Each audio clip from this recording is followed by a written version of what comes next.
Been waiting for people to show up, but so what do you think of the Epstein file BS? Out of curiosity, if you've even heard anything about it. I know it's like a big hot topic for people. Yeah, but who cares if they ruin their status? I would rather it be torn down. I mean, you can't build a country on this level of mistrust. That's the problem. That's what we're reaping right now. I'm not saying that there's any truth to the files to begin with. I'm just saying that something's really wrong if we can't even get transparency. I mean, both sides of the administration, or not administration, but both parties in government have been in power when these files were available for people to release. If there was anything super damning on either side, but not on the other side, if this was all one way, they would have released them a long time ago. But they're not. They're not releasing them. And that makes me worried. That means it is very deep. It is very troubled. Hey, XO. How are you? As the JFK assassination has proven, we know there's a cover up there. I'm not saying Lee Harvey Oswald didn't do it or did do it. Yeah, we're doing good. Just a little slow tonight, apparently. Not sure, what's going on. But, not many people yapping. We were just talking about the Epstein files of all things and just how ridiculous it is. And how much of a cover-up it feels like. I mean, I'm not saying there's any... I'm not pointing fingers. Let me put it that way. I'm not, saying, oh, this person's at fault or that person's at fault. I have no clue. And that's the problem is that we have this level of mistrust that we can look at and go, huh. Right?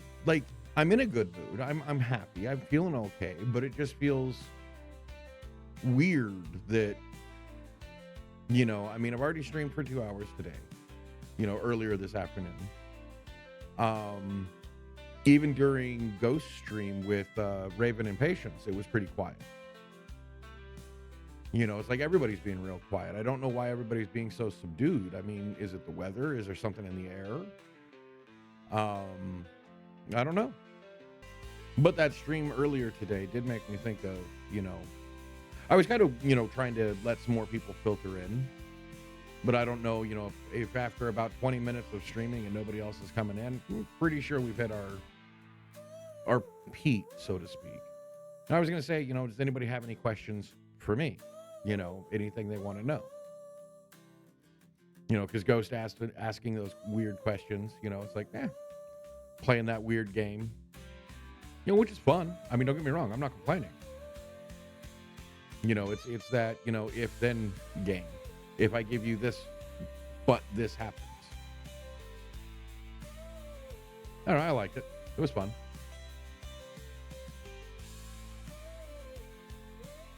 Just wondering if anybody had any thoughts, anything like that. I have seen season 1 and season 2. I have not seen season 3 yet, and I really want to. I just haven't carved out the time to sit down and watch it. I also saw the trailer for Stranger Things, the final season of Stranger Things, which looked pretty good. I don't know what exactly they're doing, but it sounds pretty cool. Looks pretty cool. Red light, green light, I think I could survive. Trying to remember all the games from first season. I think first season games, I could survive the majority of them, but the sugar, carving out the thing in sugar, that would be difficult. I would try to nibble off as much as possible. What's up, T-Row? Welcome in. But the marbles one might be, I forgot about that one. I just remember the marble one, one of the final games. That one would be tough. I'm dying on the bridge, the glass bridge. Yeah, I'm dead on that one. My weight just by itself, whether or not it's a bad pane of glass or not, In the second one, it's that three-legged race thing that you have all those people. I'm probably dead.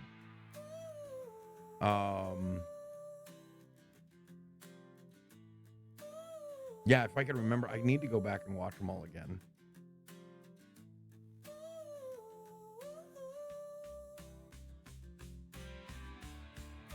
Because I don't remember all of them, which I generally do when I go to watch, the next season of shows, because there's so much time in between now. Or there's so much life in between. I don't even know if there's so much time in between, but there's so much life in between that I forget half of what's going on. I'm doing okay. I almost said good, but no, I'm just doing okay. Feeling a little off today. Strange.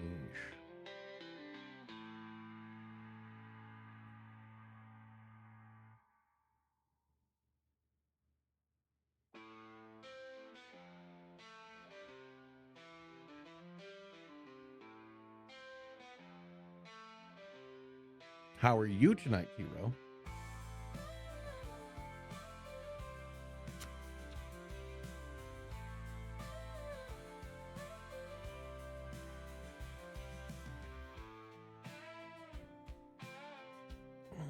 Hello, Ninetales. Sorry, I was taking a drink when you popped in.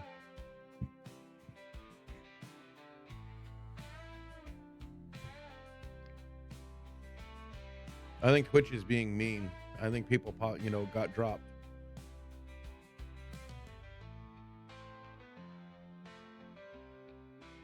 See, and I was beginning to wonder that because I think it was my wife got a notification, or no, it was my mom. Got a notification like at a weird timing. I think somebody told me they got a notification like at 9 a.m. for me, which is weird because that's when Ghost streams, and I'm wondering if it's because of this we've streamed together, so certain things are getting goofed up. But I don't know for a fact. I don't know if it's just weird notification time. Like, my viewers dropped a second ago. I had, 5 or 6. And then it went all the way down to 3, even though I knew Green Jeans, T-Row, and XO were here. But then Ninetales is in, which means that somebody bounced out and back in, or Twitch got screwed up. It's like, I know you guys are here, you're talking, but yet Twitch is being weird.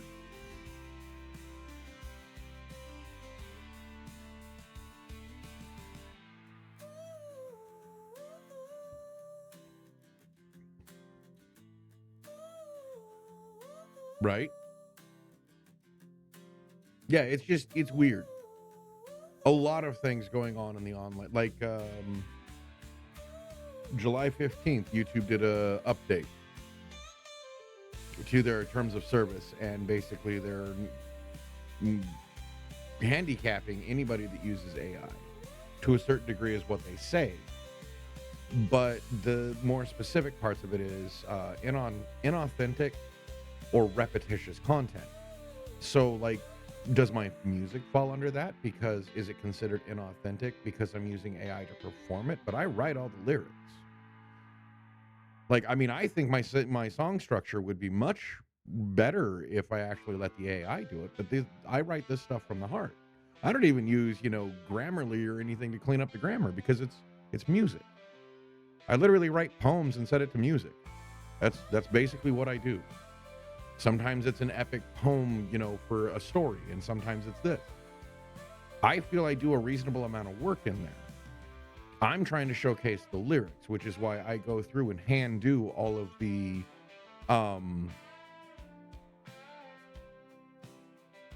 subtitles.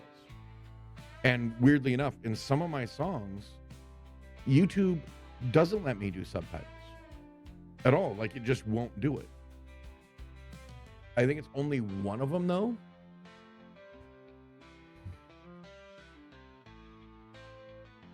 Hey, what's up, Tom? How are you?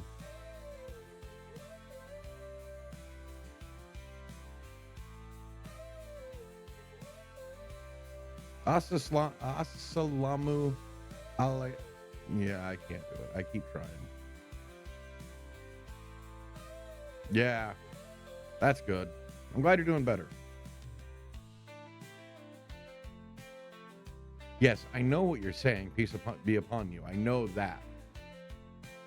I just can't say that no matter how hard I try. Nice. Back. I'm not saying that one because that's what a salami sandwich. And I'm not trying to be,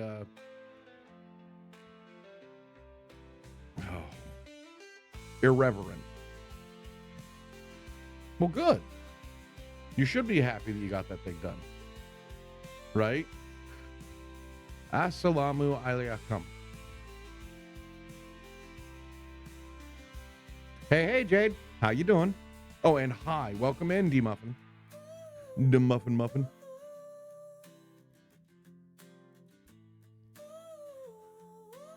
How are we this evening? I'm not saying that. That's why I say D-Muffin.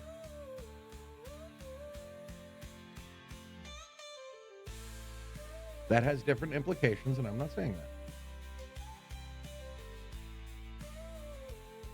Oh.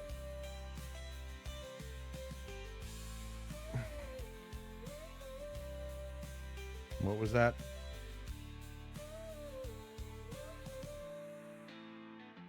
Assalam alaikum.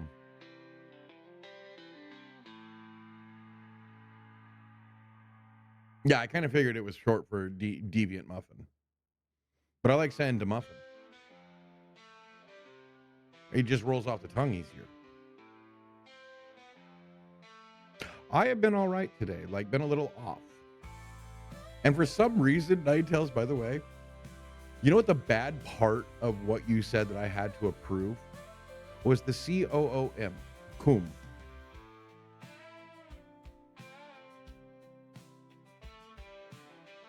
I have no idea why that was the part that was red highlighted.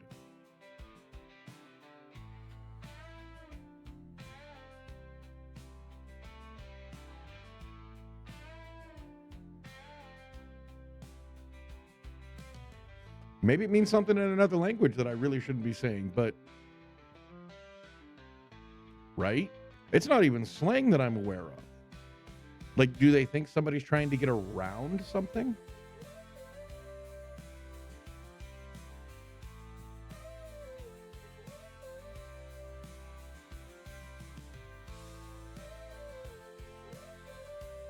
Really?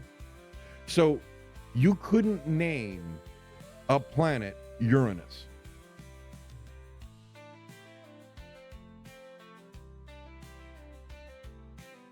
Yeah, it's Arabic, not Muslim.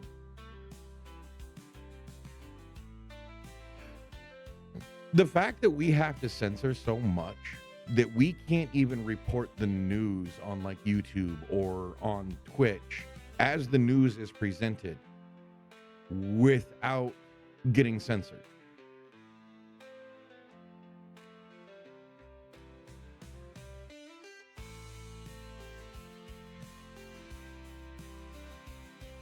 I read that as it's not Muslim, and I was agreeing with you that it is not Muslim, it is Arabic.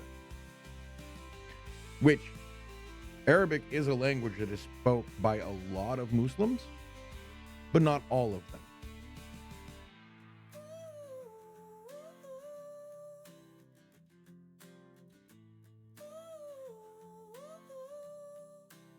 But yeah, I think that's one of my biggest issues with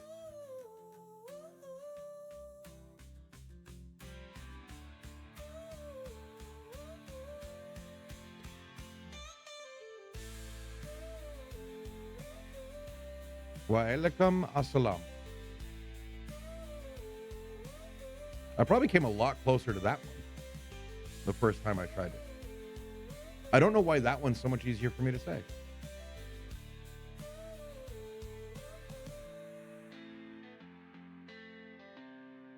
Yeah, I've had coworkers that were Muslim. I love that one. and upon you be peace. Yeah, I actually had a coworker whose name was Muhammad Muhammad. Like, that was his legit name. And he was a friggin' hilarious dude. Loved working with him.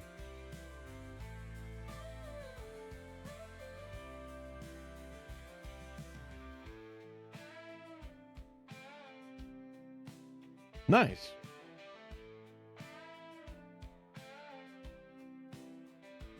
That's one of those places I want to go someday is Iran.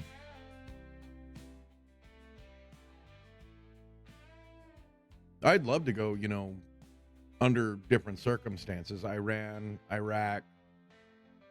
Well, just I'd love to visit the Middle East. I mean, Persian culture, the Middle East. The ancient culture of it. I'm not a big fan of how they're run now. Oh yeah, Iranians, have a wide range.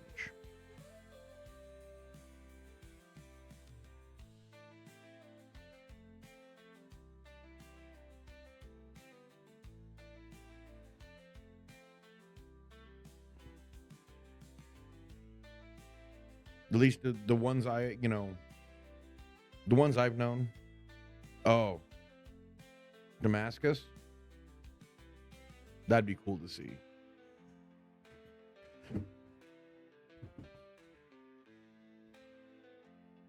I've actually had one done. I am about as white as you can get.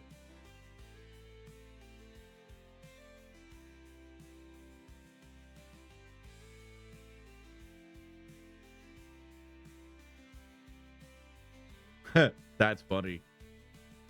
Yeah, exactly. But that's correct. Iran is a sub-Caucasian.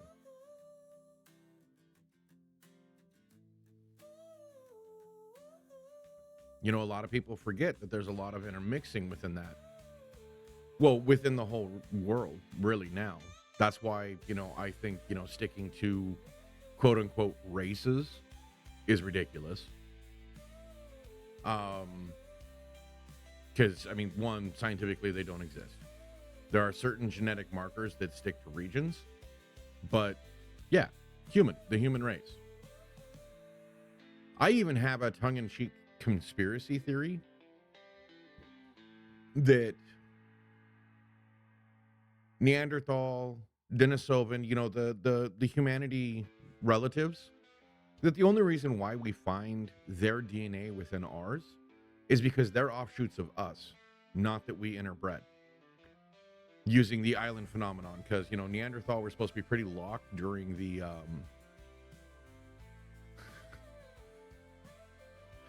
I walked rather than I ran. Very true. Very true. But see, the amount of people that would name their firstborn son Christopher would probably be too much for people to understand.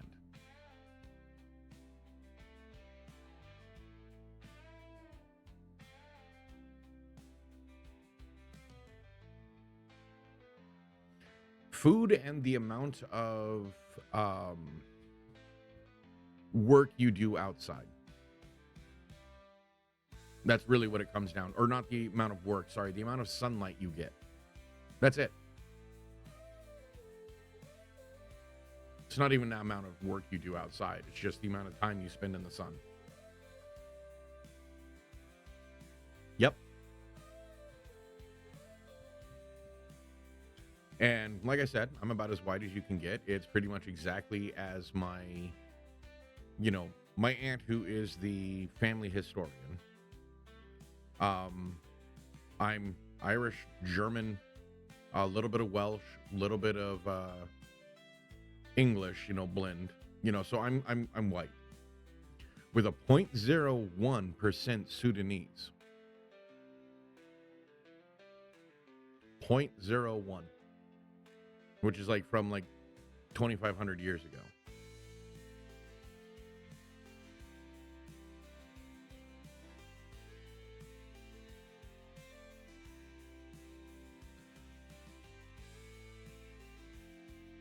Oh, yeah.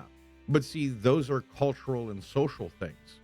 Those have nothing to do with your genes other than how they affect what you eat. That's what pisses me off, is that we have all these people that stand on social. I wouldn't say it was bad work. You did a great job with that pun. And nobody even acknowledged my Christopher Walken joke.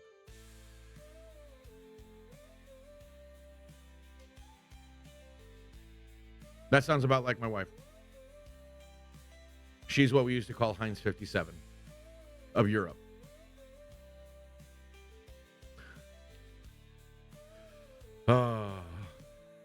Just strolled on out, huh? Just became a pedestrian. Yeah, the amount of people that name their kid Christopher. I'm Christopher from I Walk.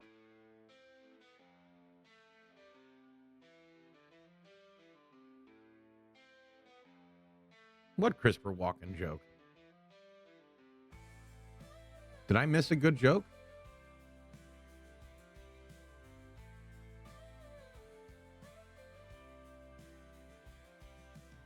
Yeah, he be virgin.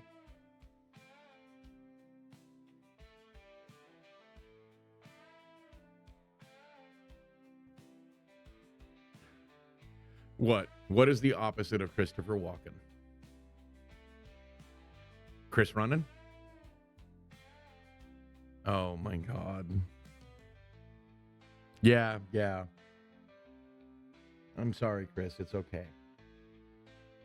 I was staring at my Christopher Reeve poster that's on the wall.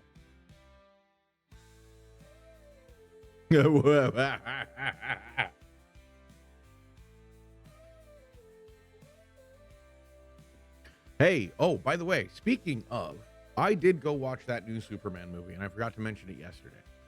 Watch that Sunday morning. It is hands down one of the best movies I've watched in a long time. Oh, yeah. Yes, I do remember that.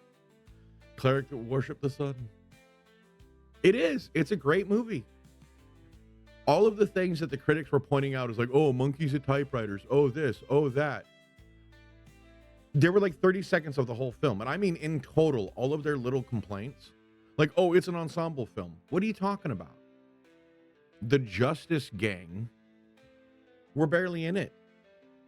Like, they literally explain why. I mean, the whole reason why they're there is to explain how Superman gets downtime. The one that you see the most of is Mr. Terrific, and that's because he's helping out with the technical stuff. I'm not really spoiling anything. I'm sure they do. Well, okay, if you take Critical Drinker, Nerdrotic, and what was the other guy? Mr. H, the biggest ones that I saw. Yeah, don't even get me started. The biggest ones I saw talking about it, they do get paid, but not the way you think. They get paid in clicks because they get paid in outrage clicks. They get paid so that people can, will click on the video to see what they're saying. I was just the same. I've now unsubscribed from them because they were disingenuous. If they were giving me a real critique, I wouldn't have complained.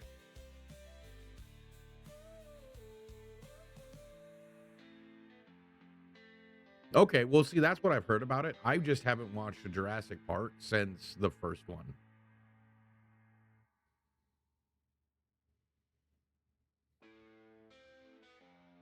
Russian roulette scene in Superman?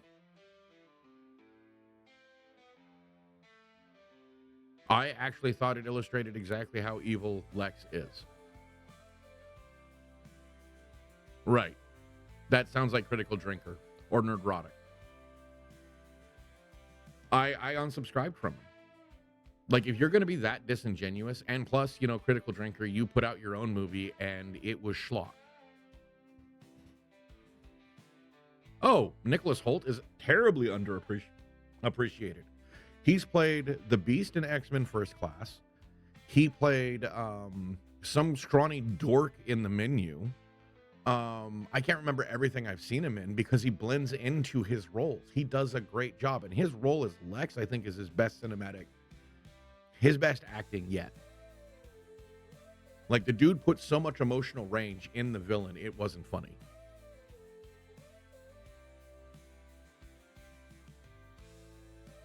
Yeah, there's the other. Yeah.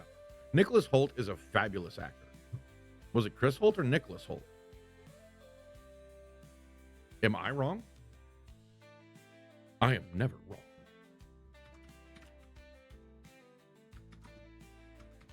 Yes. Yeah, it's Nicholas Hoult. I was right. Not Chris Holt. See, I liked Nosferatu, but I think Rose Depp was a little, pun intended, out of her depth. She needs a few more years acting before she could really have pulled off that role. She did a good job. It's not bad acting by any means. But there was just a little something she was missing in it. She could have done better. Yeah. Well, I've also seen the original 1920s Nosferatu, so nothing in that movie was really surprising.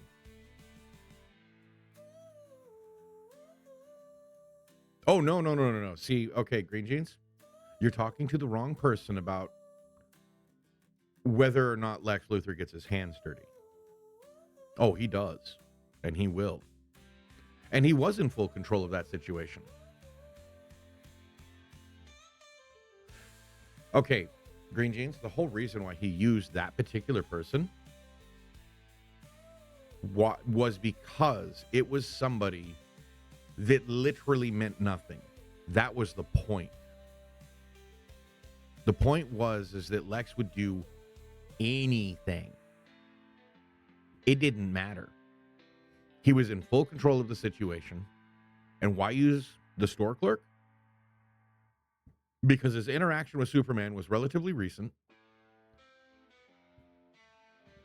And because he was a nobody.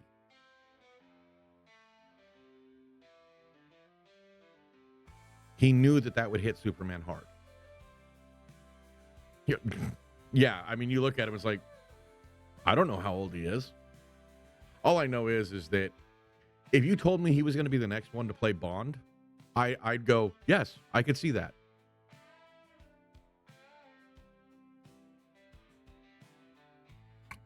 Was he the one that played in Theory of Everything? I'd believe it. The wide range of acting roles that guy can do. Yes. No. Keanu has basically two characters he plays. Keanu is good. Please do not get me wrong. I am a huge fan of Keanu Reeves. The problem is that Keanu doesn't have a wide range in acting. I mean, John Wick is just Ted Theodore Logan on a bad day. Oh, the aging thing. Yes. Okay, I'll give you that. I'm like, don't get me wrong. I love Keanu. I love the movies he's in, but he knows his range.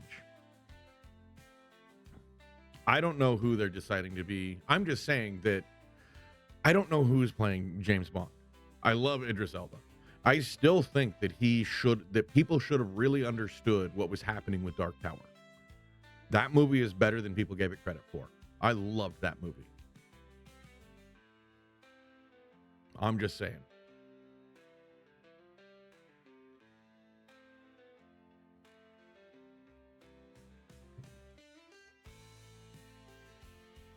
I just like his acting. I'm not even going to. I'm not going to shame you or, anything. I'm like, if that's the way you feel about the dude, I'm fine with that. But him playing Roland in the Dark Tower series or Dark Tower movie, he did a wonderful job. That movie was as good as it could be. Oh my God. Okay. See, this is what gets me. Dark Tower was supposed to be the beginning of a thing, but not the beginning of the story. So if you've ever read the Dark Tower series, you know it ends being recursive. It folds back on itself and starts all over again, only with a slight difference. This Dark Tower movie was supposed to be a continuation of the Dark Tower story. This was supposed to lead into a mini-series where it starts back over again. And then it was supposed to be a TV show, a mini series, 6 months, whatever, or 6 episodes, 8 episodes, lead to another movie, and keep doing that. It was supposed to be a much bigger project, but the studios didn't believe in it, so they never told people that this was supposed to be the beginning, a continuation, all in one. All right, give me that. Copyright and AI. Give it to me. I have a semi-vested interest.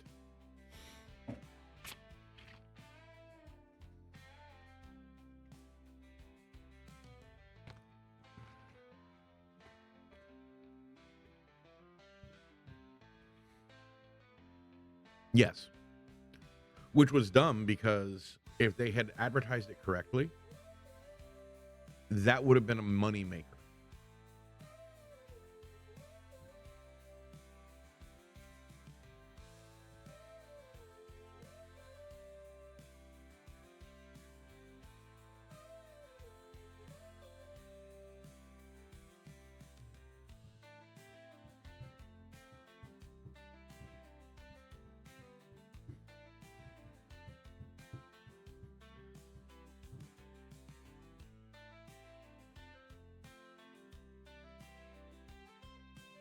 Oh, okay. I thought you had more of a so copyright and AI.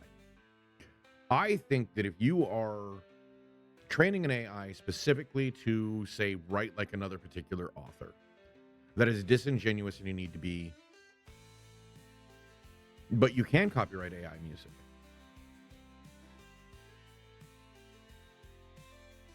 See, my music is copyrighted to me. That's mine. I wrote the lyrics. Okay, sounds good. But if you were to, because I do a lot of work with my music, number one. Number two, there's only so much music. There's only so many notes and combinations of notes. That's why musical copyright gets so tricky. That's why sampling is allowed. No, even the actual music that I make, that is mine. That is copyrighted to me. That is in the terms of service of the Suno AI that I use to perform my music.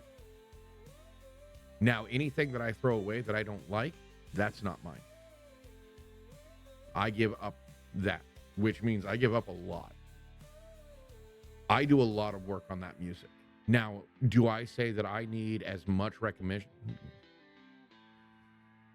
Oh, yeah. They still can. But see, I pay for my Suno AI subscription, which is a lot of these people don't. And that's where they're getting the copyright infringement notices, is because they're using lyrics that aren't theirs. They can say whatever they want, but if you're having the AI generate lyrics for you, there's literally a warning that, hey, we might accidentally copy another, lyrics from what it's been trained on, which is why I don't use that function.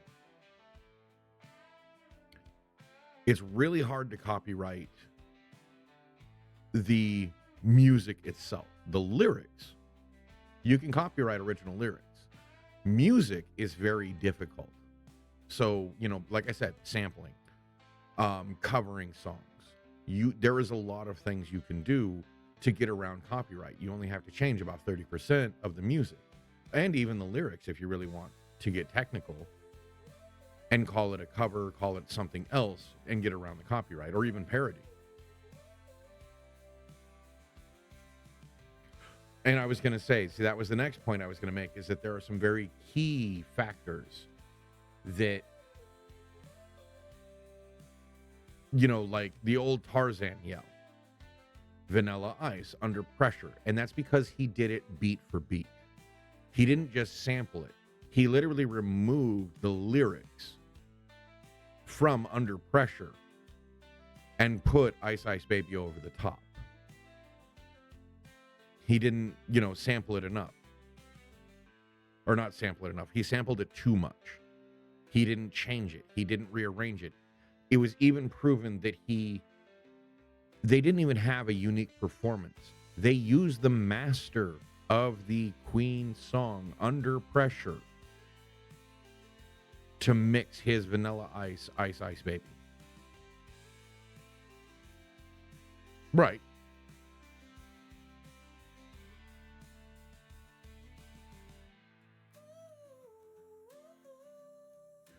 Okay.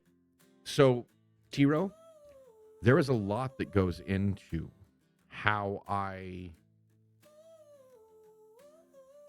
Right. So when I write the songs and lyrics, there are specific prompts I put in for what beat goes here, what music goes here. Oh, no, no, no, no, no, no, no. I am perfectly fine clearing the air on some of this stuff.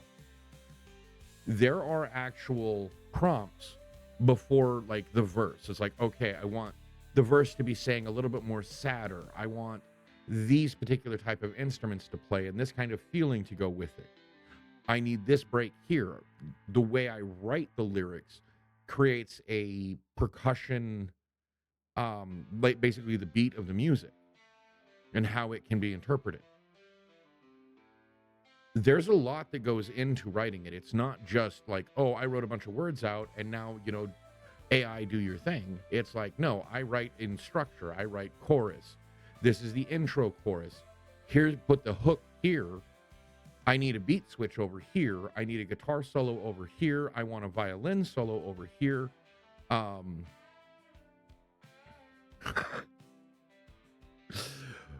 Ouch. But see, there's a lot that goes into, and see, that's where you start really running into copyright. It really depends on how much work you can prove a person put into it. I have records of every song I have made, and I recopy what's produced, all the lyrics and everything, and all of the different prompting that I do to it. And I have records of all of it, of how I do it, just in case something comes up.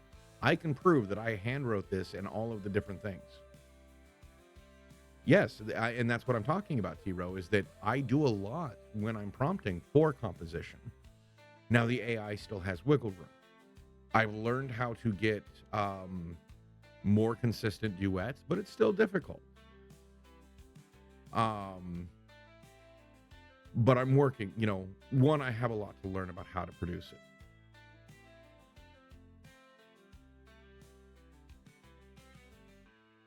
Somebody that you used to know. Yeah.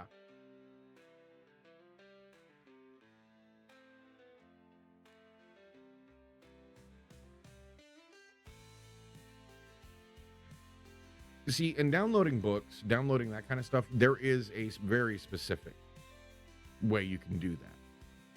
There's a lot that I do for the composition in prompting my AI.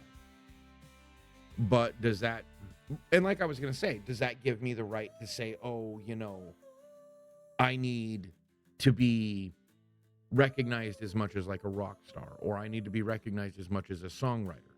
No. No, it's not like I'm going to go on tour and sell merch, for my music and just sit up there and hit a button and let it play. No, I'm not. I don't consider myself a true musician. I write things that resonate with me, and that's what I do. I don't really consider it as true musical talent. I like what I write. I don't think I'll ever make any money off of it unless people want to buy like CDs or something, and then I'd have to buy the ability to, burn them to a CD, and like people give me like, I don't know, 12 tracks or 20 tracks, however much I can put on. It's like, okay, here's your 20 tracks. Here's your, give me $10. 50 cents a track. I think that's pretty much, to me, that's pretty much what it's worth. We won't get into Spotify. I literally can no longer log into Spotify because I was trying to put my music out there on Spotify, and somehow I got blacklisted. Like, I can't even log into my account anymore.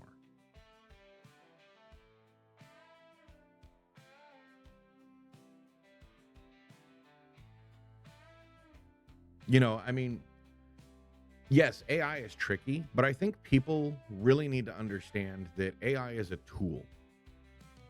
It's a tool that you can use to make your life easier. Right. And like I said, I don't consider myself a musician. I'm a guy that writes songs and I set them to music. That to me is not the same thing as somebody who literally composes a piece, who literally goes through. I just have a sound that I'm looking for and I keep prompting until I get it. There isn't really yet. And see, that's where we get into the mucky gray area. We have a lot of people that are setting precedent right now in court systems through copyright law. And unfortunately, all of the AI companies have been given a whole bunch of money, so they might get away with a whole lot that they shouldn't. And that bothers me.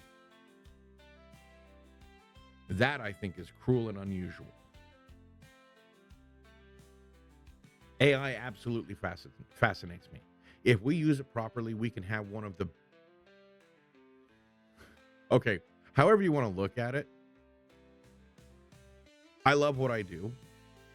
And like I said, I don't ever expect to ever get paid really anything for it. You know, I just don't. Like I said, if people want to buy the music, I'll figure it out.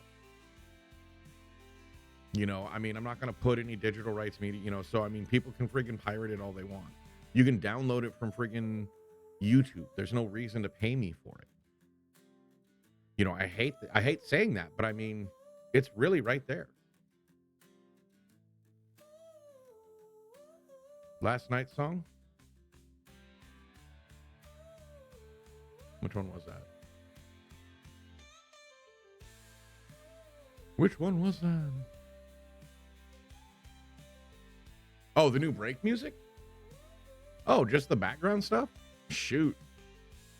See, that's the stuff I don't even take seriously. I would never sell that to somebody other than what it cost me to print on a CD or burn into a CD. I'll be perfectly honest. That takes me absolutely nothing because I don't really do a whole lot to it.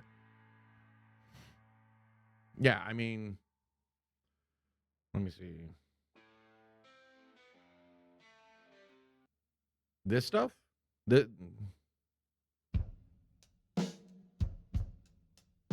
Okay, this first one, I actually did a lot to get that to work.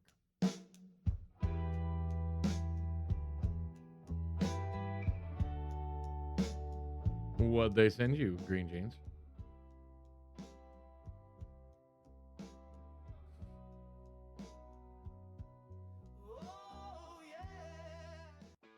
Yeah, a marble. That's what they sent you.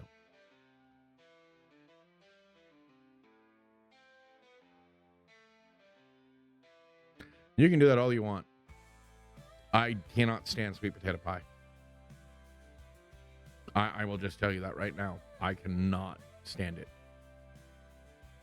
I have tried it so many different ways. I do not like sweet potatoes.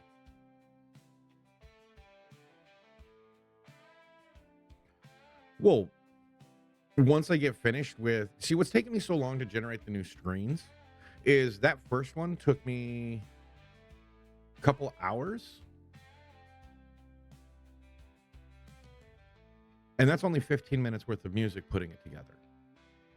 My new talk time one has about an hour worth of music, give or take. And I mean, that's just all lo-fi, you know, background music. I mean, to me, I mean, if somebody was, you know, super interested in it, I could literally put that out there as copyright free. Just credit me. Like White Bat Audio, Carl Casey does. You know, he has a whole bunch of stuff that people like. And you've heard it before, you just don't really understand it. All you have to do is just credit him. Like, hey, I got that from him.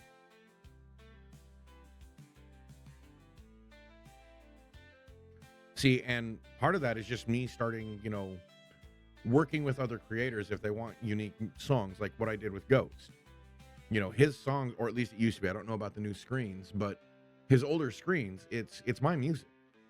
You know, I worked with him. I, you know, found out what kind of sound he wanted. And I did it for him.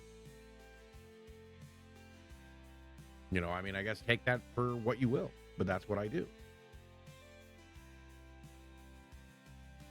You know, there is one criminally low song. It's called Camera Company that I still love. That is my favorite song, like one of my favorite songs that I've made. Although, I mean, they're all, I like them all, obviously, or else I wouldn't have put them up. I just think I'm getting better and better.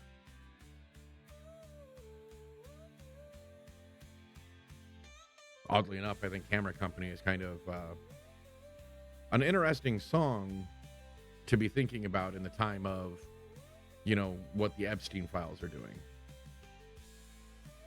Because, I mean, one of the lyrics is Camera Company, CC, what did you see?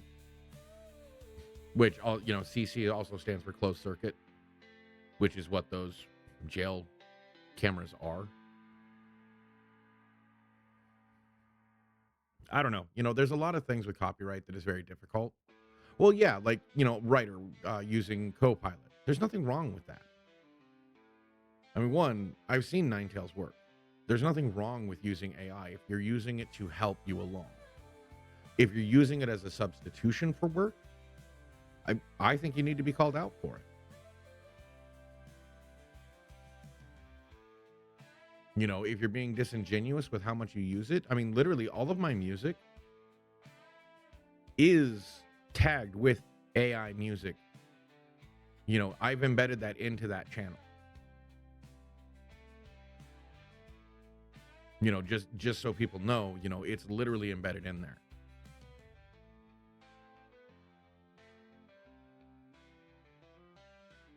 So, I mean, I've never tried to hide the fact that that's what I'm doing. And I think that's where people get it wrong, is when they try to hide what they're doing. Or when they're just throwing out schlock, like the pug who saves baby. That's just complete schlock. There's no reason for people to... Like, there's no work or effort that goes in that. I mean, the story's not even cohesive. If you've seen any of it, it doesn't even make any sense. There's nothing there. It is literally meant to entertain babies. In my personal opinion. But an ad's coming up, so I'm going to quickly run that, and I will be back. So I'm going to take a quick break. So I will be back shortly.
And I'm back. And Tom, that's how you know something's wrong with Ohio. If there's a lot of weird crap, but it's not really worth talking about, something's wrong.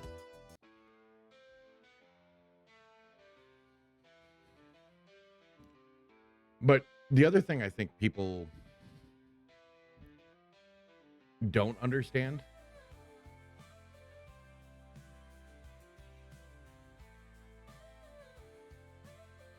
okay, that's funny.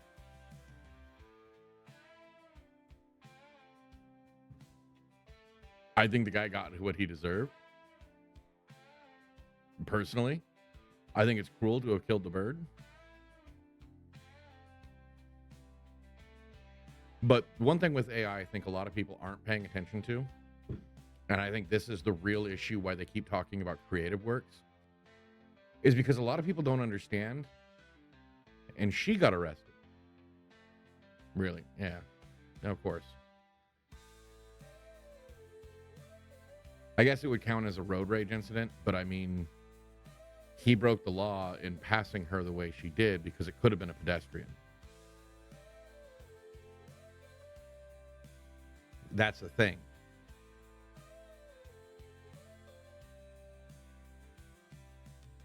But, sorry, back to the AI discussion. We keep talking about creative works, which is what everybody's inflamed about. And I think a lot of people don't understand that it's the corporate world that really needs to be afraid. How much contract law can be done by AI? How much of middle management's jobs can be done by AI? I mean, it really is where the biggest thing can happen for AI is that sector. And that is literally a large chunk of the workforce right now. A super large chunk. And nobody's talking about it. Like, you think AI writing a book is, impressive? Even though most people can tell when somebody has an AI write a book for them. Not somebody that's used AI to check over their work, but somebody that's used AI to write for them. How hard would it be to figure out in legalese, contract law, that an AI has done the work?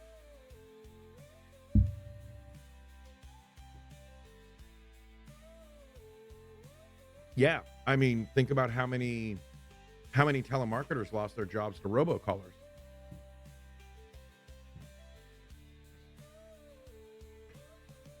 Or voice interactive menus.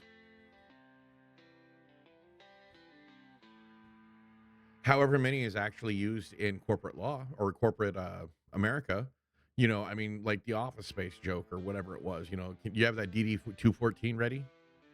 Or whatever they're friggin'. Yeah, AI drive through. They'll screw up your order just as much as that 16-year-old taking your order.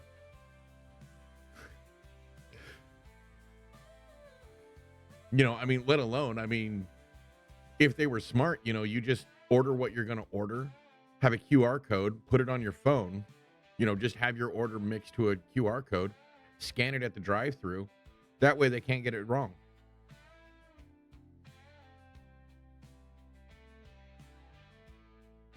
Right. But do you know, okay, I worked in security. Do you know how much security work could be done by AI? All of it. Because a true security guard's job is observe and report. That's it. We're not supposed to interfere. So all of a security worker's job can be done.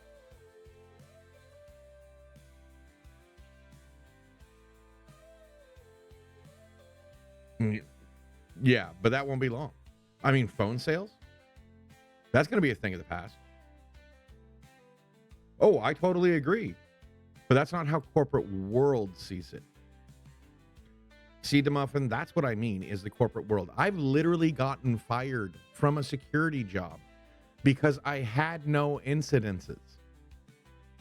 When they hired me, loss dropped 50%. 50%. In the year I worked there, I had 0 incidences because I didn't let them walk out the door. I didn't have cops called because there was a shoplifter. Because I just talked to them. I tell them exactly where they stuffed it. I tell them exactly what, they took. I'm just saying, that was good security work. I got fired because I had no incidences in a year. So they didn't feel they needed a security guard. Well, my mom still worked for the company. She worked in sales. And guess what? Loss jumped 200% after I left. Well, yeah. No, and okay. Yeah, I mean, don't get me wrong. I totally understand. I've worked security. And you're right, a bot can't do that.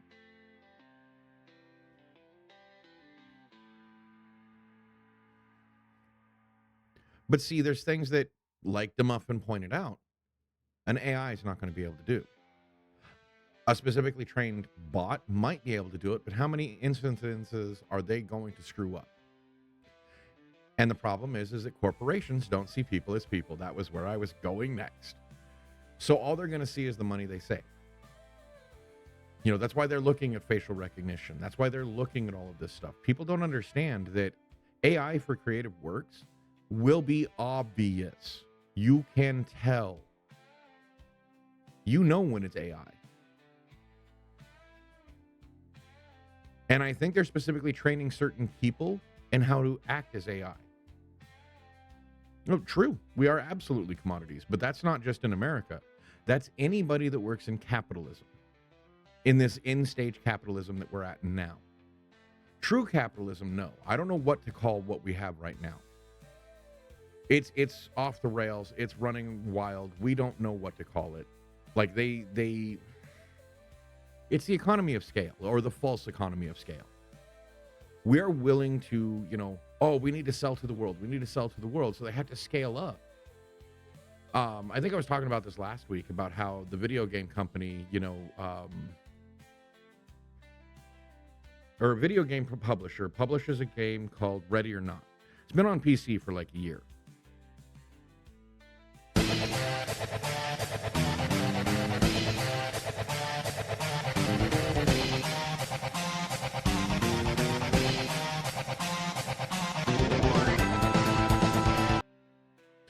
And thank you, Green Jeans. Yes, exactly. Yes. The remastered version. In corporations, Ready or Not video game. It's been out a year on PC, but because consoles, which, in my personal opinion, I don't know why people use consoles. PCs are better. They're more general use. They can replace your TV. They can replace everything. Well, maybe not your TV, but your cable. They give you all the entertainment a console does, plus.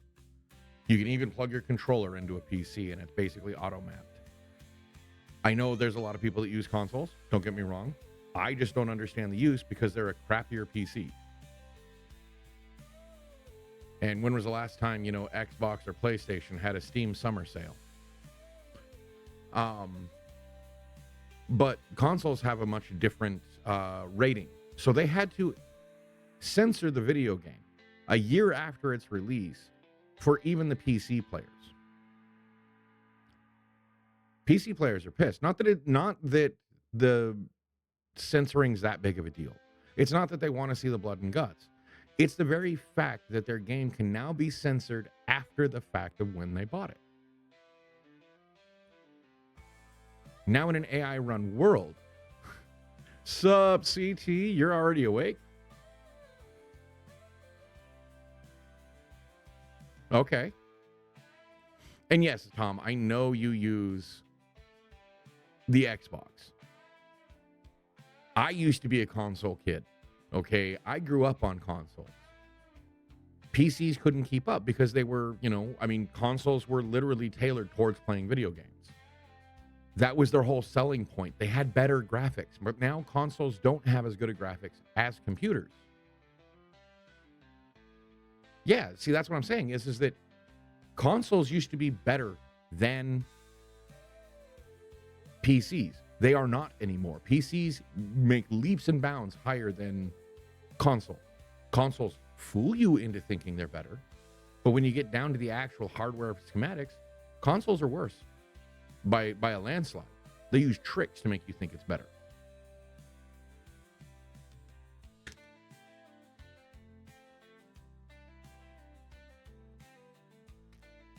I finally got around to drinking CT. That's why the pause. So, I mean, me personally, especially since a console is now getting up there to like $1,000, just buy the dang friggin' PC. You know, buy a Steam Deck. If you're gonna buy a frickin' computer, you might as well just buy a Steam Deck. It has all the facility of a Nintendo Switch, but you also have a whole bunch of games you can play that aren't on the Switch. And you can plug it into a big TV through HDMI port. You can use it as a computer. You can plug a computer or a keyboard into it. You can do all of this.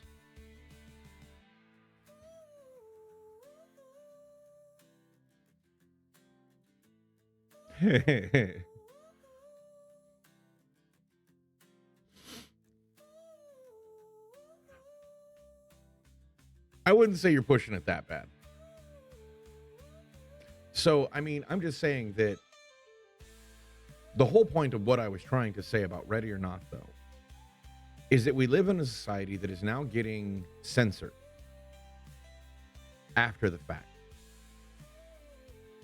Like, even Amazon is editing books on your Kindle, and you don't even realize it.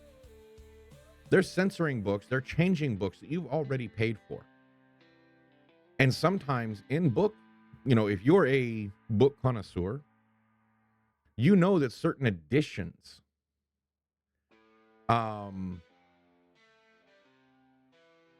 have collector clout. Yes. But also certain editions, you know, like, I had the... They do it all the time now.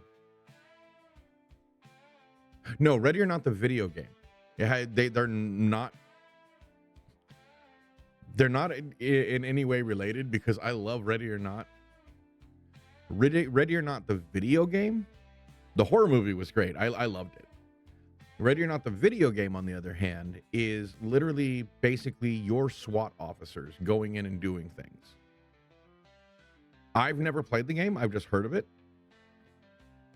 It's a first-person shooter. It's supposed to have some really good graphics, that kind of stuff. And they're censoring certain things.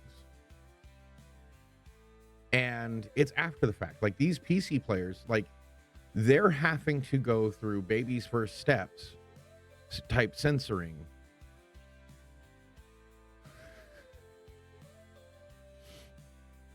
Well, Tom, you know you always get 3 with me. First 2 and then you're banned. No, paused. But I'm just saying that people really have to understand that we live in a world where we're having to censor ourselves for people that are never even going to consume our content. Like, look at YouTube. Look at how much it's been censored. Look at Twitch. Look at how much they have to censor for people that will, hands down, never watch what they're doing. Oh, I'm sorry. Okay, that explains why you didn't chime up when I was talking about contract law and how AI would really make it interesting. Because I know you have some grounding in legal matters. And just how much AI could replace legalese, for lack of a better term, like actually make it more effective. And I mean, me personally, legalese is all about confusing the person. Yeah, I kind of figured. And I think that's what a lot of people don't understand is that we're already living in a certain level of a dystopia. We just don't see it.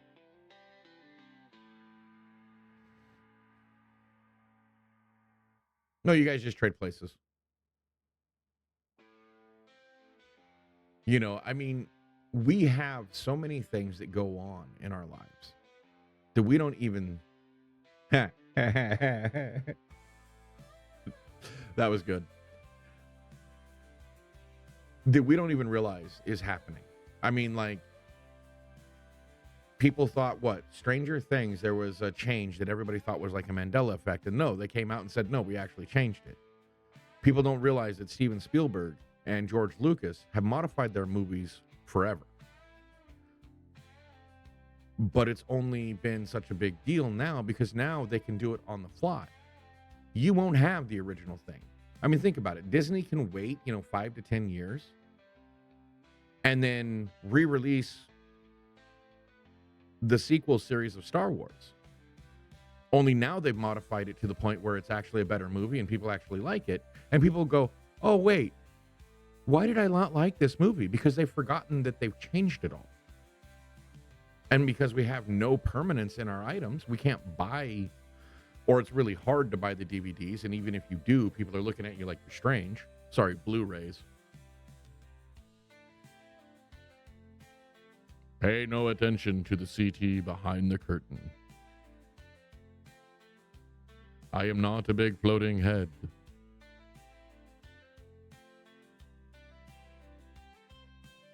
I don't know. It's hard to explain how, because I don't get all doomer about it. I'm not like upset. I just know that I'm going to go through motions of getting more permanent, actually buying the DVDs, Blu-rays, whatever I can get my hands on. And basically having access to that hard copy. I mean, I don't know if I want to dust off the old pirating skills. I would never suggest that. I'm not advocating for it. But I will say, and this is not a hot take, if purchasing does not mean I own it, pirating does not mean I'm stealing. That's me personally. That's my viewpoint of it. I know it's been said on this channel before, but I will say it again, is that if it doesn't count that I bought something, why does it count as if I stole it?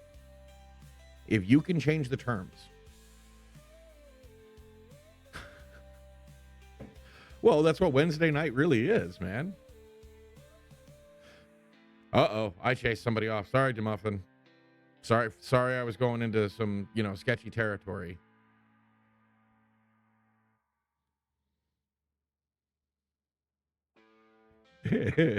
I didn't think so. I figure everybody has a life. It's cool. You have a good night. Glad you popped in. Really enjoy it.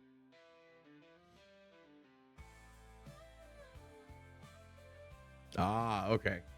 Well, have good paperwork. Later, D-Muffin.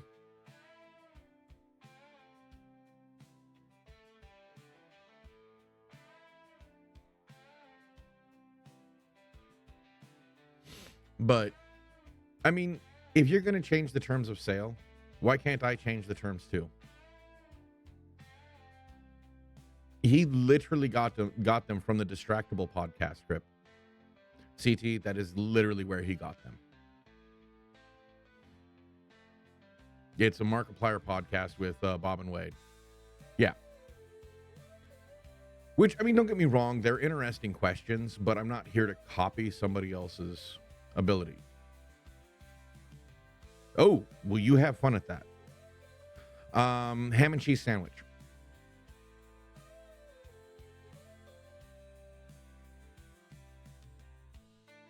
Honestly, it wouldn't. And I say that because we've all been around the same table at Denny's having conversations. It would not get out of hand. We know the rules. And Would it surprise you that I've actually tried? Yes, gossip. You have a good night. And you better destroy that person at Uno. Yes, exactly. Or if they try to plus for you, remember Uno reverse. Even though that's not technically in the rules. It's like, Uno, you waited too long for clarification. Oh, it would. That's what's wrong with that. Like, that's part of the fun, is just letting it go and just having fun talking.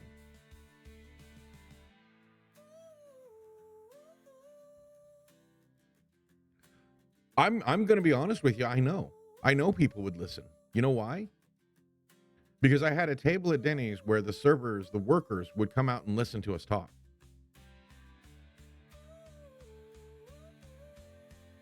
Yeah. I was going to say, it wouldn't surprise me if you joined in too, Tom. You know, I mean, I've literally entertained people like this for years, and I didn't realize it was a marketable skill. It was just something I did. You know, you hand me this little snippet of something to talk about, and I can go on for, where are we at, an hour and a half now? I can do this forever. It's amazing.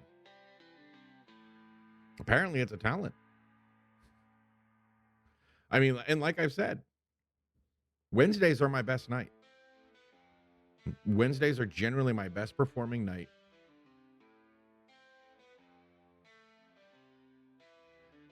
You know, I love talking like this. Yeah, a skill. You know, I mean, well, Jade knows how much I can talk and how far I can go off. Right? Hey, maybe someday it'll actually pay me. You know, that'd be great. I mean, technically I'm earning money, but it's going to be 2 months before I can pull anything out.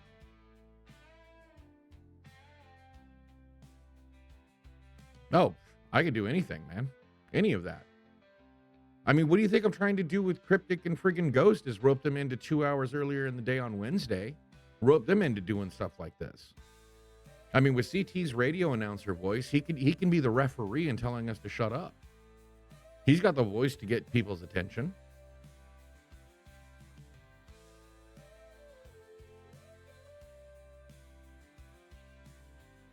No, I'm serious, man. You like have the perfect voice for like, you know, narrating, for doing that.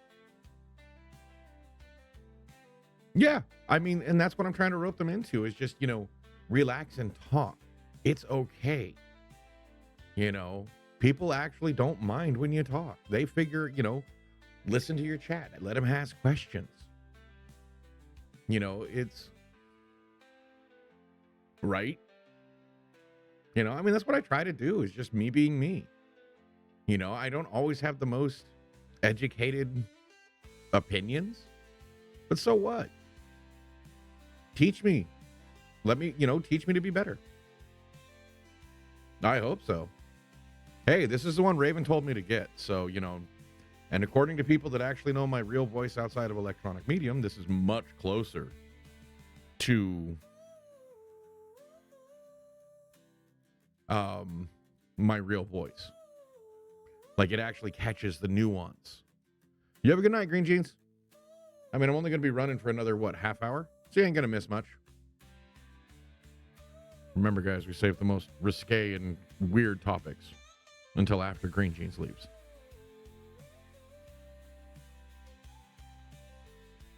You know, it's also, I mean, the mic, I mean, to be perfectly honest, the mic has given me much more confidence in talking because it sounds better. It sounds like what I hear in my head. So I totally love it.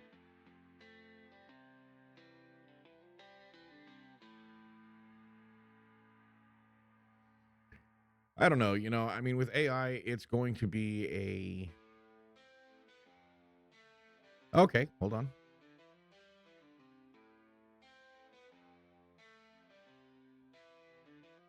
No. I don't like oysters, and I'm not a big fan of dirty movies.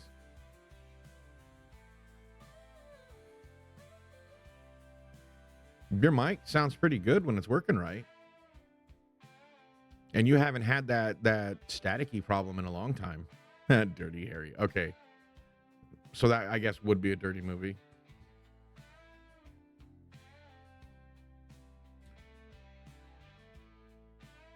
Man, I'm sorry, man. I mean, you got to remember, I basically been married since I was 21, but I've been dating the same woman since I was 19. I didn't really go through a dirty movie phase. In fact, when I had a bunch of roommates, when the wife and I were just dating and they'd watch their Skinamax, it was me and the couple other roommates that didn't really get into it. We would play the game of, are they real or are they fake? Literally looking for the cosmetic surgery scars.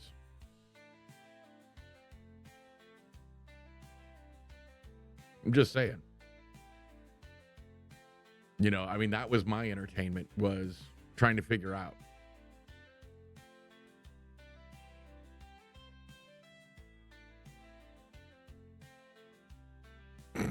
We have company. Are they hookers? No. And just like that, you lost me.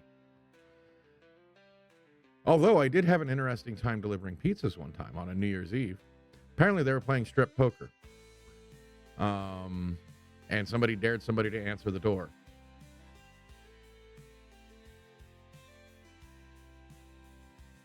Ah, okay.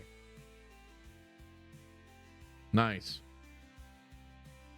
Well, I'm going to say that Vocaster 1, that's what I'm using, and it's a much better sound. Wasn't any more different than any time else. The middle-aged cougar trying to troll. Like, you've seen the plot in I don't know how many risky movies. It does happen. I also had a guy, literally want me to set the pizza in front of his motel room door, and he threw the money out the door.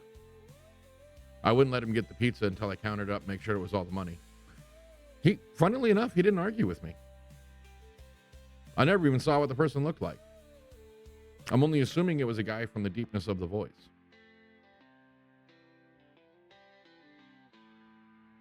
Yeah, I mean, that's on top of the one time I went to go deliver a pizza, there was 3 guys standing outside the door, the motel room door that I was supposed to be delivering to. And they were looking pretty rough individuals. And I had my little Chevy Spark. I pull up and, I get out, walk around to the other side to grab my pizza because there's not enough room inside to drag it across without spilling. I take my job seriously. And I go around the other side, open the door, pick it out. And the other 2 guys left, and they paid me and even gave me a tip. The one guy that was left. I think they thought that they were going to try and roll me for my money. Yeah, I didn't work that well. Right? I mean, I've heard I don't know how many horror stories of pizza delivery, and never happened to me. Both times I worked pizza delivery. Yeah, I mean, I loved that job. Like, you want a job that makes decent money? Pizza delivery, the tips are worth it. At least when I was doing it both times. I would average about $22 to $25 an hour. Over the month. I mean, there were days where it was really bad, and I didn't stress over it. Never stress over tips. They're not your actual wage. And that's not $22 to $25 in tips. That was on top of my hourly wage. So, figure that out. It would be, but there were nights when I'd walk out with $100 extra bucks, $200 extra bucks on top of my hourly wage. And they would be nights you would never expect. Holidays were hit and miss.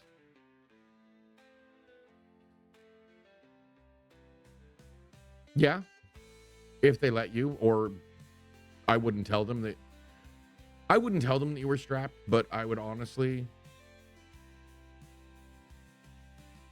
I'm not sure I would go strapped. And I will say, and I will give you a reason why, is because of how many horror stories I've heard of people getting their gun taken from them.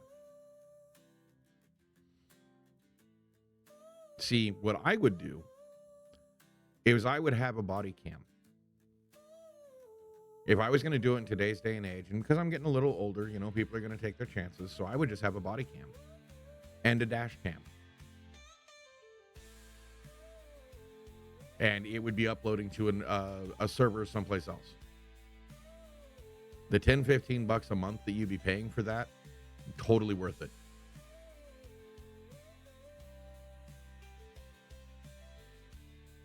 Oh yeah, no, I've lived in places like that. I definitely terrible, terrible places. I've worked in places like that. But I'm saying that if I was going to do pizza delivery again, I would invest in a police quality body cam with secondary storage someplace else. And I'd probably invest in some kind of panic button.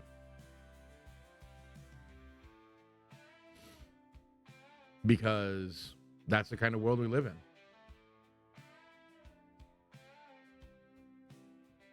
As much as that sucks.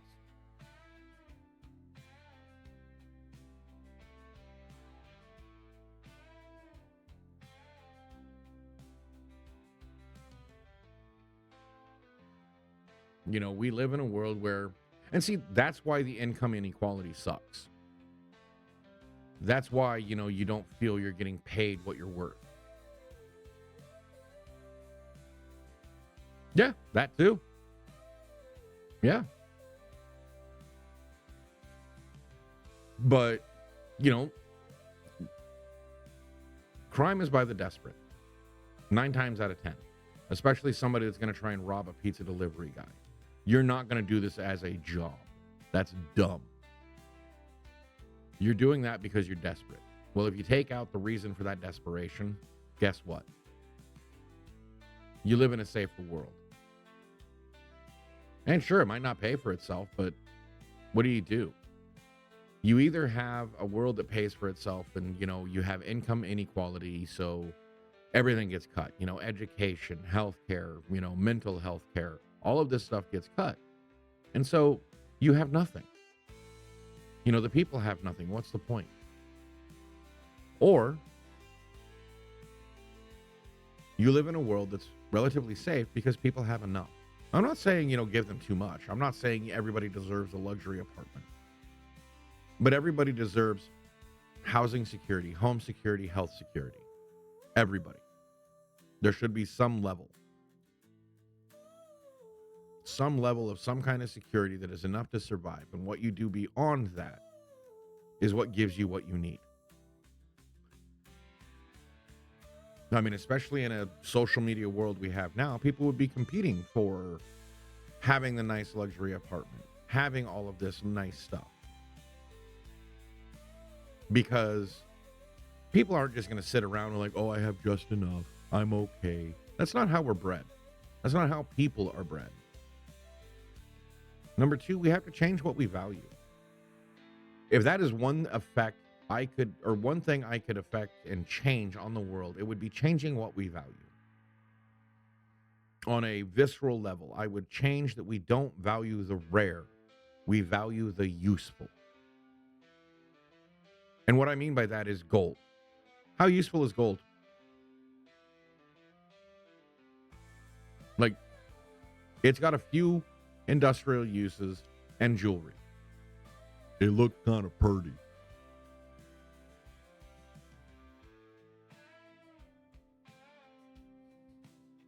Right. And yeah, largely gold is useless. So why do we value it? Because it's rare, but it's not that rare.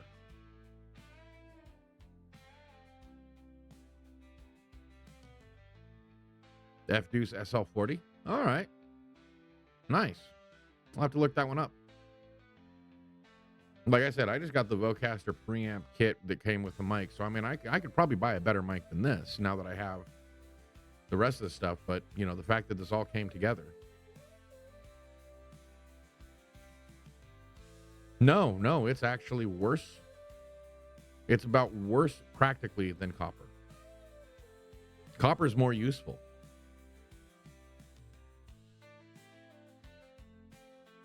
Copper's more durable, more ductile. You can work it better. It's better in wires. Even though gold has a higher conduction rate, It's not even that much of a difference to make it really worth the extra cost. But you know what is more useful than just about anything else? Carbon. Doesn't matter. Carbon. Carbon is 9 times more useful than gold. 1,000 times. Carbon literally makes everything from cell phones to babies. And yet, what have we done? We've demified it. I mean, we've done everything but we've literally demonetized it. People pay to get it taken away, which I think is just a big scam. I mean, do you know how much carbon's locked up in your trash that you send away? Do you know how useful that carbon is? One, carbon is the next stage building material. It's also the next stage of electronics. It's the next stage of batteries because it does it all. It conducts, it insulates. Yeah, matter is finite. And what is it? Carbon and hydrogen are the 2 most useful elements on planet Earth and in the universe. It's the building blocks of everything. Every bit of plastic has carbon or hydrogen in it, or both. Your car, if it's a gas car, runs on carbon. Yeah. You know, it runs on carbon. Oh, if it's a electric car, it still runs on carbon because of all the plastics involved in an EV.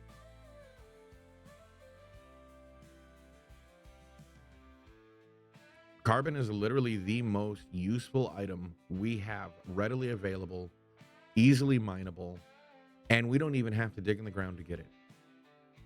Other than going back to the landfills we started. I mean, we were mining landfills for the methane. What's methane? It's a hydrocarbon. It's mostly hydrogen and carbon.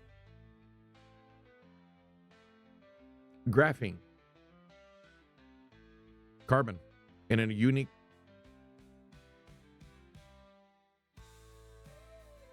And for all we know, dark matter is a unique atomic arrangement of carbon. Somehow it's arranged in such a way that we see right through it, that we can't account for it, but its mass is still there.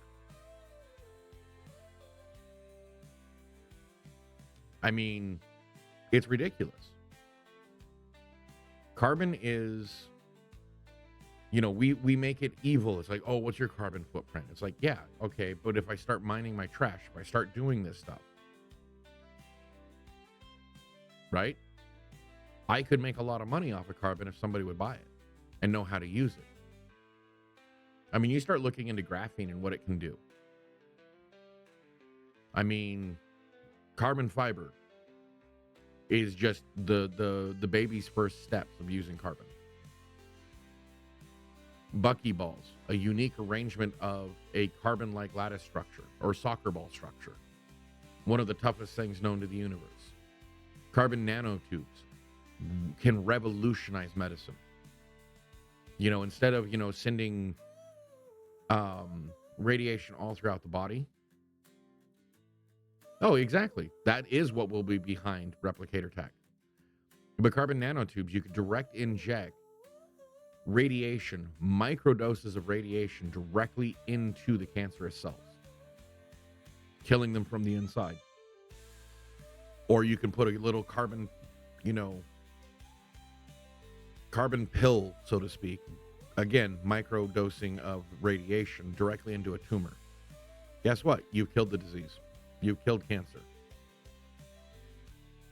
And because it's in carbon, your body will naturally absorb it. And because it's a microdose of radiation, your body can just get rid of it.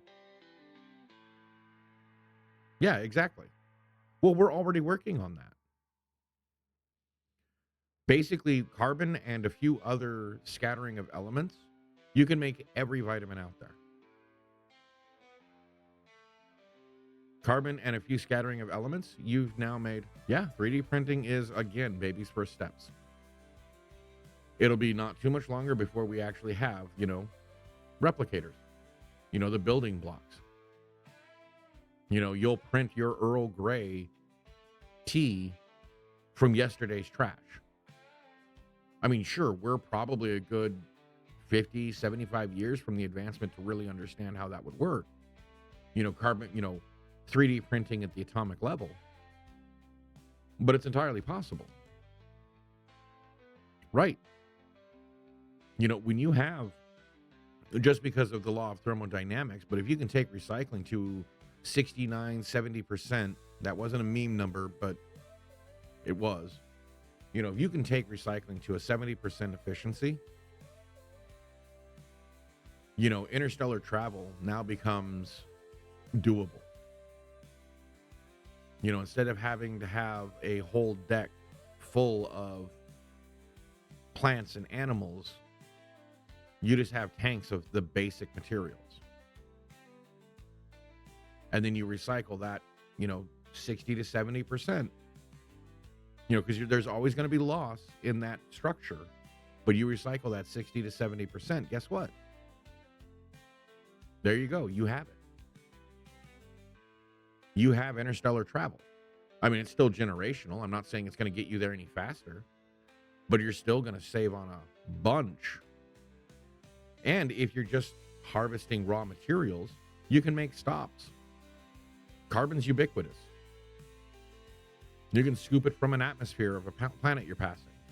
You can scoop it off of an asteroid. No, we wouldn't. We'd be dead. Hands down. Mankind's not ready for that. Corporations aren't ready for that. It would be a generational loss of wealth. First, you have to change what they value, which is why which is why I think the first step is changing what you value and how you value things. Don't value the random, rare act of kindness. Value the person that is constantly kind to you. Don't value the random smile that you get from that hot person over there. Value the person that's next to you that's been there through thick and thin.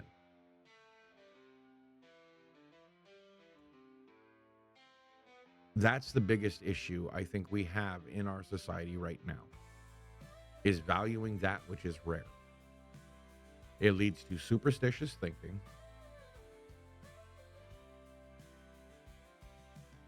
Right? I mean, I get it. But in the world we live in, money is hands down the most important thing we have. Because without money, we can't take care of those close to us. Without money, we drag those down that are close to us, that are trying to help. Without money, we don't have anything, whether or not we want to value that money or not.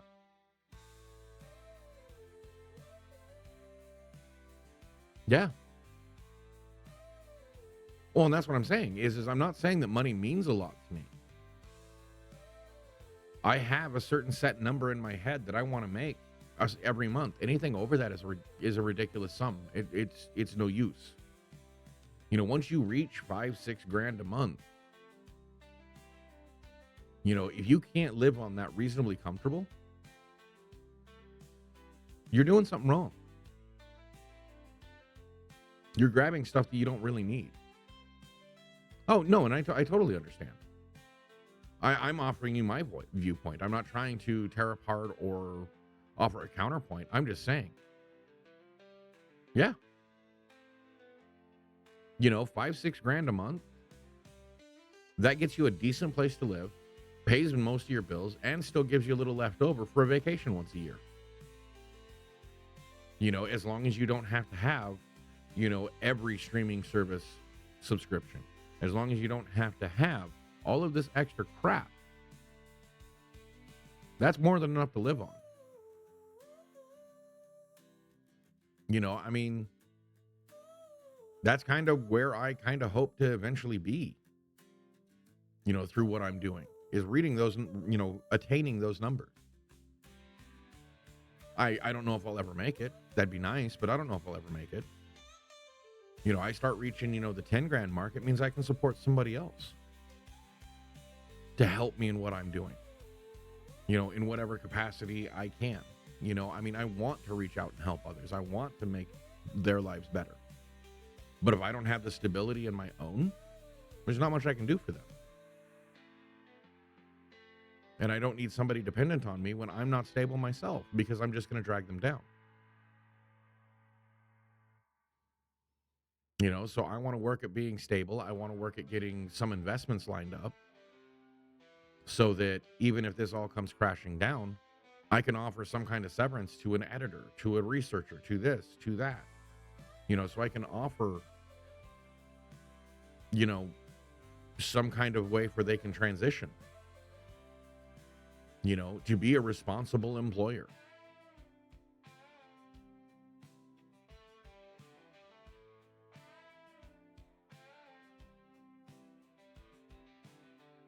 Right?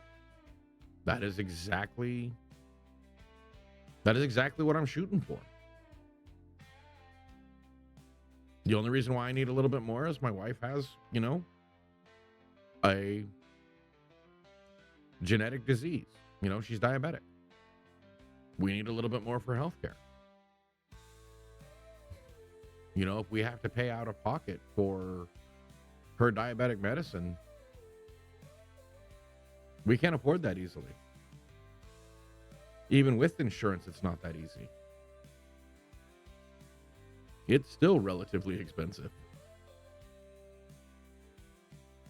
It's basically that extra $2,000 a month.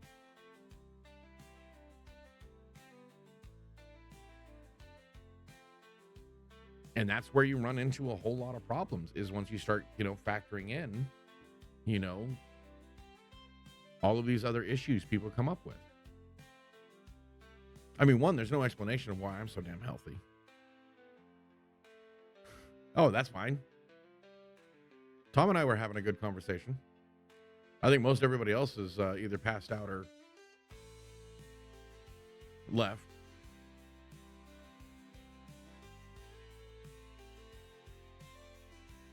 Yeah. That's nice. That works. And that's the other thing is that most people don't understand sufficiency. It's always more, more, more. Right. I mean, seriously, that's way, I don't even know what that factors into. Was that 60, 70,000 a year? What is 5, 6K a month? What does that factor into?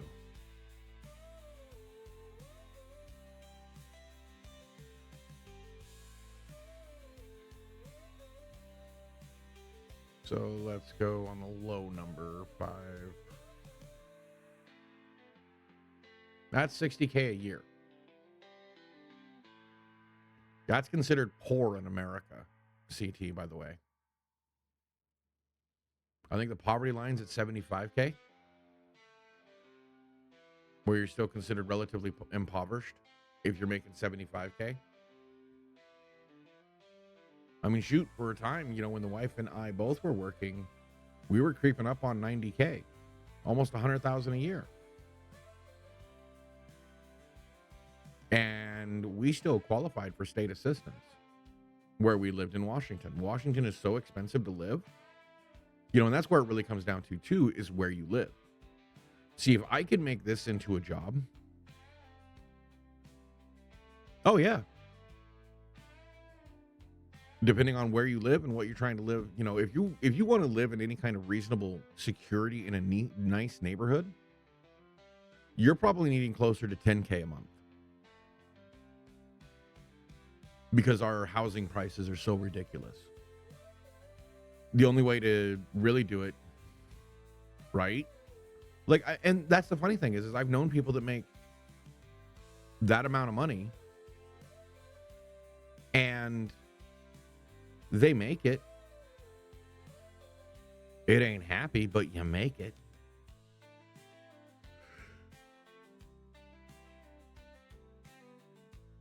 And it's stupid that, people that are retired or disabled, they expect, well, there you go, that they expect that to be enough.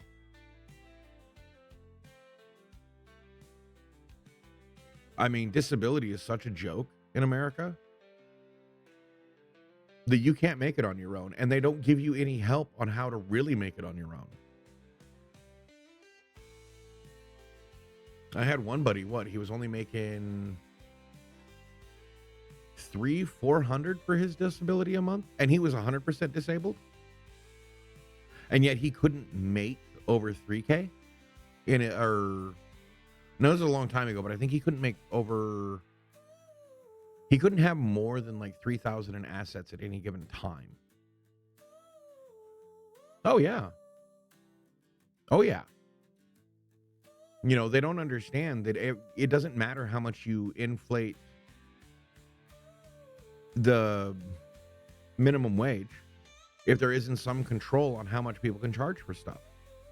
Like, yeah, you can raise the minimum wage in America to $100 an hour, but that's not going to do anybody any good because prices will just raise accordingly and you're still broke. I could be making $1 million a year. But if that is the average income of everybody, it's worthless. Like, there's no point to it. That's just runaway inflation. And every time you raise minimum wage, you're creating more inflation. If you don't find some way to control prices. And we can't just vote with our wallets anymore. We can't just, I'm not going to buy from Amazon, or I'm not going to buy from here. I'm not going to buy from there. Yeah. What do you mean followed? Anytime a pay rate or a minimum wage pay raise is announced, they raise the prices. And then they raise the prices again when the pay rate goes into effect. That's the bullshit, is that you're actually losing ground.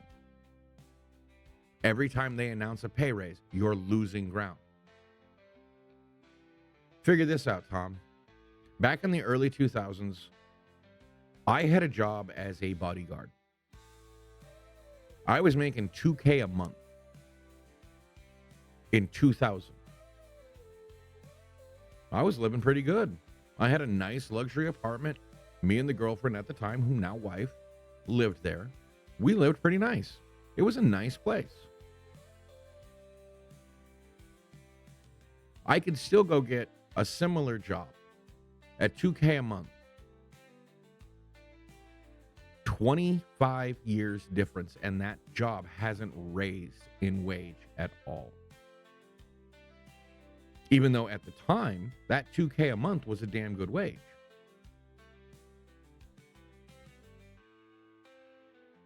Like, I was making $12.50 an hour at a time when, the average wage or the minimum wage in the state that I lived in was $6. I was making almost double. I was living high on the hog. I was happy. And yet, the same job still pays the same amount today. Yeah. But now if you look at 2025 and you look at these jobs, I mean, I'm sure, CT's looking at that going, holy crap. Right. I had a union job that was paying me I was apprenticeship at $12.50 an hour. Yeah. America's a fucked up place, man. It looks like we all have a bunch of money. Like we're told, oh yeah, making all this money, but $75K a year, you're still impoverished. You can barely make your ends meet. You're literally don't have any of the things that are considered every American has.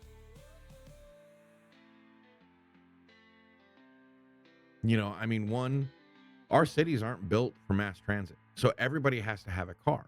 And if you have two people at home and they both work, here pretty soon, that's probably all it's going to be, Tom.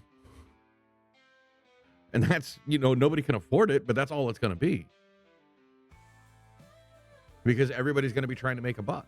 I mean, and you can always sell a burrito. I'm sorry. If you can't sell burritos, you're doing something wrong. I mean, we have put everything in burritos, including mac and cheese, including breakfast cereal.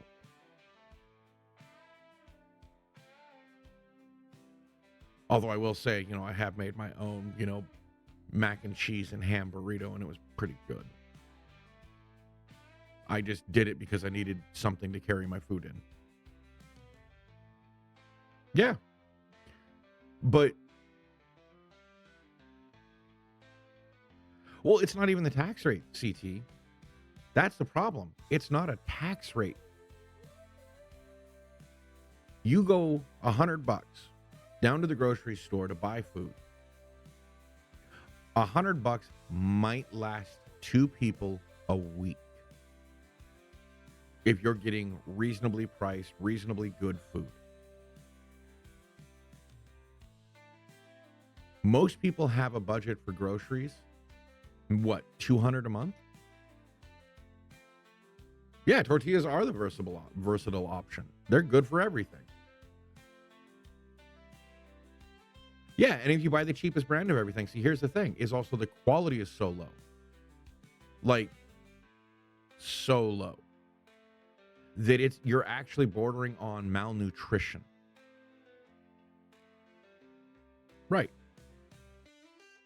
But we have all this pre-processed, super cheap food that's killing us by inches. I actually figured it out one time. As a single person, it was cheaper for me to go out to frickin' McDonald's every day and eat than it was for me to cook at home. I could eat 3 meals at McDonald's cheaper than it was for me to cook 3 meals for myself. And that is and that would kill me by inches.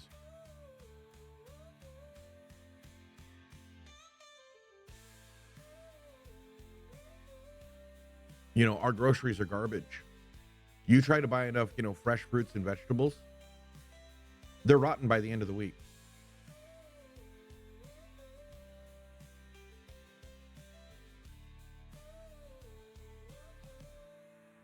Right? That's pretty bad for you. But I also know that there's not much you can do. Man, why is it always that we start getting into these really good parts of conversations and it's time to quit? It sucks. I'm sorry, but I'm going to have to call it for the night. Damn. See, I've had times in my life where I actually went on a liquid diet. It was cheaper for me to buy a bunch of protein powder. And I did that instead.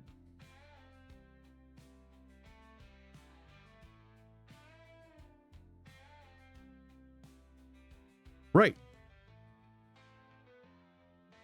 Oh, yeah. Ramen is so cheap and so good, but you have to add vegetables and stuff to it. And you also have to counteract the sodium with a bunch of water.